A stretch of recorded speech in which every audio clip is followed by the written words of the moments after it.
Well, I think we very much have to look at just how adequate our flood defences are, but also climate change adaptation. Well, they're inadequate at the moment. Well, they are inadequate at the moment, and that's quite clear. Sadly, back in 2010, a number of proposals for defences were choked off by this government, and they were proposals following the Pitt review. What I think is right, and Ed Miliband has stated this in the last week, we need to have an independent review of flood protection in this country, and I think we need to do this on a cross-party... Not another independent review. Well, actually, we need to have a cross-party consensus on this, not only on what flood protection we need, but I actually hope, you know, in light of all this, we can get back to where we were in 2008, where only 5 MPs voted against the Climate Change Act. I think the support for that has frayed in recent times, partly because actually we've got a lot of Tories on the backbenches who don't like renewable energy, don't believe in climate change, but also I have to say David Cameron playing to UKIP as well. So let's get back to where we were, because it puts us in a strong position, not only for combating climate change, but also hopefully getting the jobs and opportunities that arise from doing things differently. So when people complain about the energy prices shooting up, partly because of Labour's deal on carbon emissions in the last government, you've got no embarrassment about that. That's the kind of thing you had to do.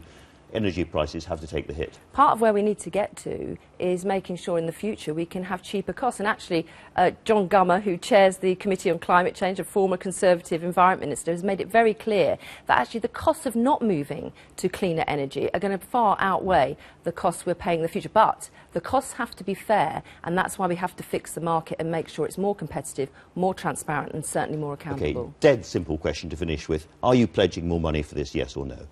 For flood defences, yes. What we're saying is that we will look at it as part of our zero-based review and make sure it's prioritised within that. But I'm not going to... Zero-based, yes, zero-based. Andrew, I'm not going to come out on the programme with how much that should be. What I think is important... I'm just saying yes or no. What I'm thinking is that we've got to make sure it's prioritised and the right amount of resources go there. And the government have already done a U-turn on the sacking of 500 staff at the Environment Agency. They've already said, actually, they're already paying, I think, over £1 billion more.